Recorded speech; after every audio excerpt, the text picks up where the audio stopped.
Belajar sihir di pusat sains negara. Ya ke? Sebenarnya sihir ni okey, kejap. Sekarang ni kita orang satu family masuk pusat sains negara. Mula masuk tu dah ada ikan lah. Tak payah pergi Aqua KL. Sebab harga kat sini agak berpatutan lah kos masuk dalam pusat sains negara ni. Jadi kita tadi belajar sihir. Sebenarnya bukan belajar sihir. Kita belajar sihir 2, sihir 8, sihir 4, dan belajar sifir. Jadi tahukah anda, sains dan Islam adalah seiring. Nabi berdoa waktu perang, dan Nabi juga pakai baju besi dan pakai perisai. Maka pakai baju besi ni sains, logik lah. Sebab badan manusia tak kebal, dan Nabi pun pernah luka. Sahabat pun ada yang tersyahid. Bermakna kenalah pakai baju besi waktu perang tu sunnah. Ada kisah waktu perang menakluk Taif, Rasulullah SAW guna perisai kura-kura dan berjaya rampas senjata musuh, iaitu meriam manjanik, trouble-check, dan menggunakan meriam itu untuk memecahkan tembok kota Taif. Dalam sejarah, Salahuddin Al-Ayyubi juga guna manjanik canggih meluaskan empayar Islam dengan bantuan pakar sarjana Muslim. Dan ada dicatat oleh sarjana Mardi bin Ali Al-Tarsusi dalam kitabnya. Jadi Islam dan sains ni adalah seiring.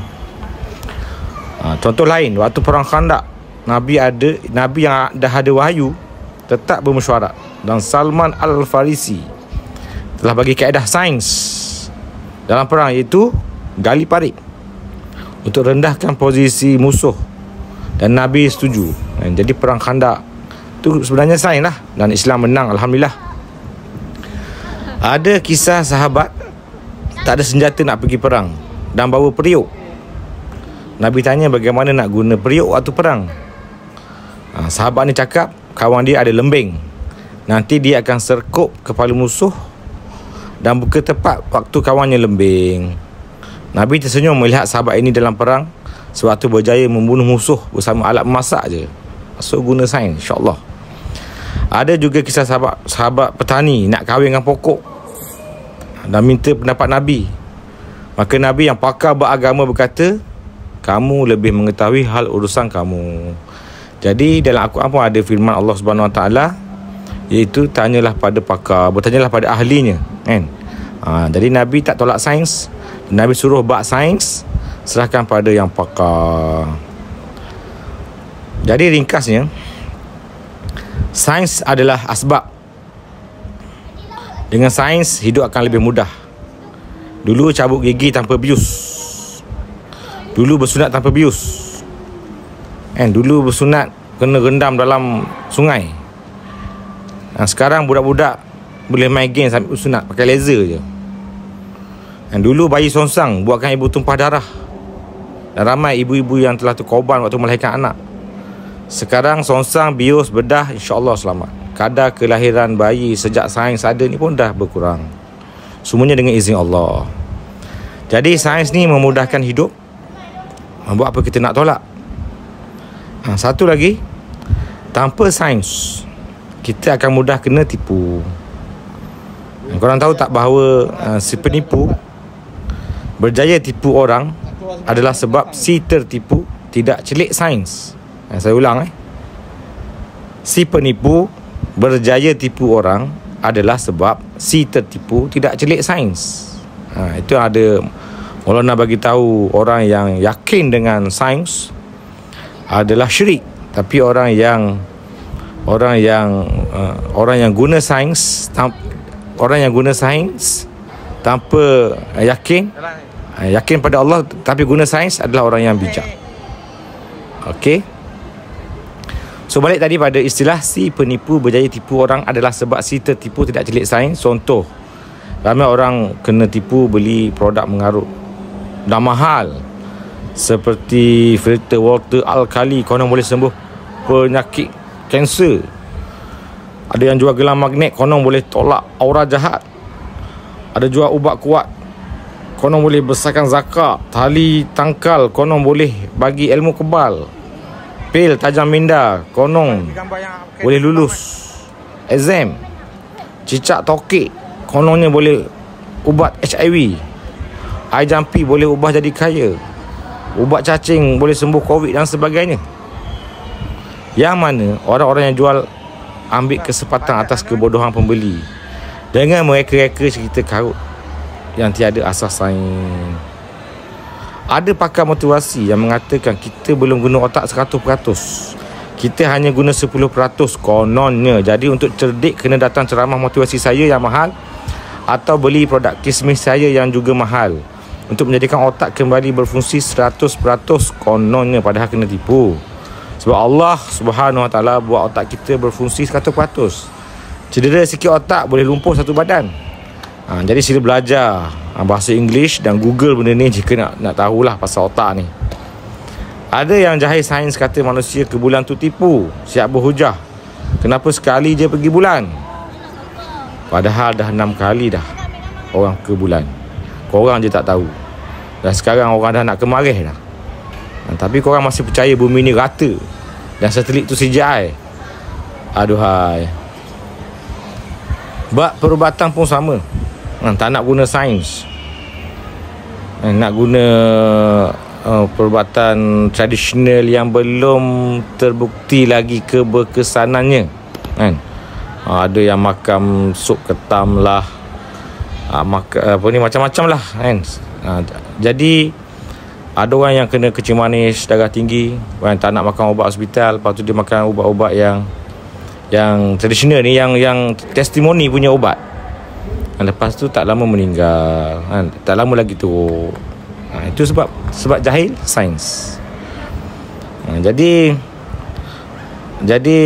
tak perlulah kita nak tuduh vaksin ada babi lah, hospital ejen dajjal lah, WHO, Tuhan, doktor, SOP tu immunity, macam-macam.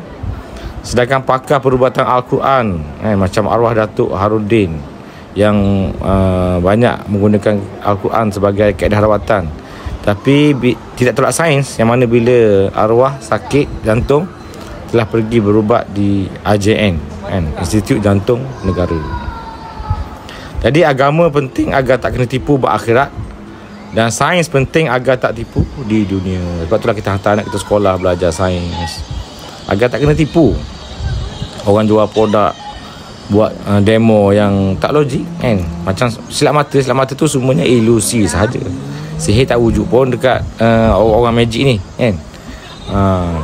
Jadi banyakkannya guna guna silap mata lah. Guna silap mata, ilusi kan, ilusionis. Teknik je. Banyak orang cerita kat TikTok cara-cara buat silap mata tu. Okey.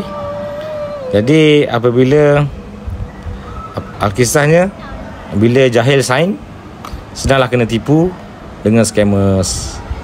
Sebab orang tamak dan jahil sains, jenis tolak logik matematik akan mudah masuk skin cepat kaya.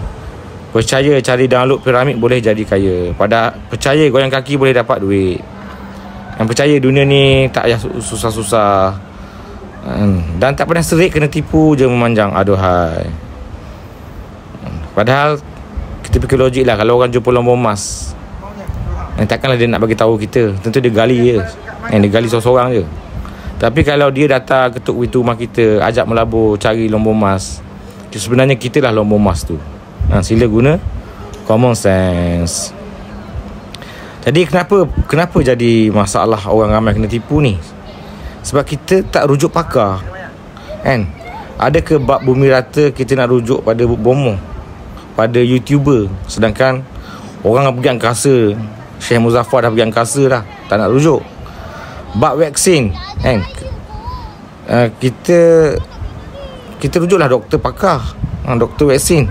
Tak payahlah tanya ustaz kan, sebab tu bukan bidang dia.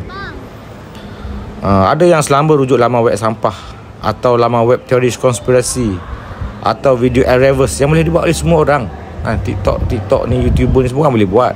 So sumber tu kita kena check. Jadi nak check sumber ni kena ada ilmu, kena banyak membaca lah sebenarnya. Iqra', budaya membaca tu InsyaAllah menjadikan otak kita lebih critical thinking. Jadi untuk atasi masalah ini, kita kena sedar bahawa kita tak akan tahu semua benda. Buku yang ada dalam dunia ni, kalau kita hidup 100 tahun pun tak habis baca kan? Banyak ilmu. Jadi kita tak akan tahu semua benda. Nak tak nak kita kena rujuk pada pakar, dan kita sendiri kena pakar dalam bab-bab tertentu kan? Mungkin saya mungkin pakar dalam bab kerja saya lah. Dulu saya kerja oil and gas, bidang instrumentasi kan, kejuruteraan, measurement. Boleh saya cerita benda tu, nak calibration, pressure, temperature, flow kan, alat nak guna control valve macam mana, transmitter, tu bidang saya boleh cerita kan. Tapi benda lain saya tak pakar juga. Tapi bab agama, kenapa saya suka cerita bab agama? Sebab agama ni semua orang akan ditanya soalan yang sama. Soalan untuk doktor, engineer sama juga dengan dalam kubur untuk soalan ustaz ataupun ulama. Nelayan pun soalan sama juga. That's why agama ni kita tak boleh biar sahaja ulama yang amal, kita sendiri kena amal kan. Nabi kata ulama pewaris Nabi, jadi kita ke arah ulama lah, sebab kita semua nak jadi pewaris Nabi. Jadi untuk atasi masalah bab kena tipu tadi, kita kena rujuklah pakar. Bab agama kita rujuklah ustaz ulama. Bab hadis, rujuklah pakar hadis kan. Pemimpin mana-mana negara Islam, selain perlu ada penasihat agama, perlu juga ada penasihat sains. Jika pemimpin tu jahil bab sains, sama juga ustaz yang mengajar bab agama, perlu ada penasihat sains, supaya ustaz tak ceramah dengan hujah yang mengarut dan tak masuk akal. Contoh, ada ustaz ceramah segitiga bermuda tu tempat jin, atau Yahudi guna holy water supaya orang Islam tak boleh mengucap, atau ada ceramah cakap waxing ada robot nak kontrol manusia, 5G lah apalah, dan lain-lain fakta yang tak masuk akal lah kan. Dan oleh sebab yang cerita tu ustaz, ada pula orang-orang yang mudah percaya. Aduhai. Jadi sains ni jangan anggap tabung uji dan kimia saja, atau anggap sains tu sihir ke apa ke kan. Sains ni fizik, bio, kimia, belajar kejuruteraan, matematik, menilai fakta dan macam-macam lagi. Ilmu dunia adalah sains. Sebab itu ada istilah sains komputer, sains masak, sains rumah tangga. Okey. Dan dalam dunia sains pun ada cerita pasal teori.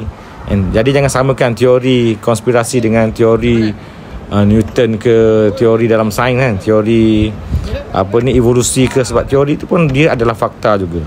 Kena sekali lagi. Jadi memanglah ada masyarakat kita yang anti sains. Terbukti apabila mereka suka baca berita sampah, tengok cerita tahayul dengan sembang kosong, lalu percaya bumi ini rata, dalam waxing ada robot, dan SOP itu adalah Dajjal. Aduhai. Maka selain kita mencegah mereka dari buat maksiat dan menyeru mereka pada amal ibadat, kita juga mesti mencegah kan kawan-kawan kita agar tidak bodoh sains dengan berkongsi ilmu yang bermanfaat. Ilmu-ilmu scientific thinking. Sesungguhnya benda sains jika dilayan dengan kejahilan akan jadi tahyul dan sihir. Tapi benda merepek dan tahyul jika dilayan dengan sains akan jadi common sense.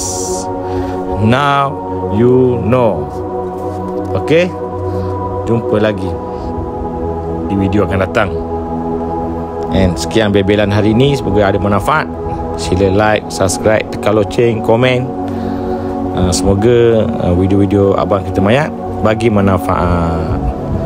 Majulah sains untuk negara, majulah agama untuk negara. Boleh insya-Allah. Woha.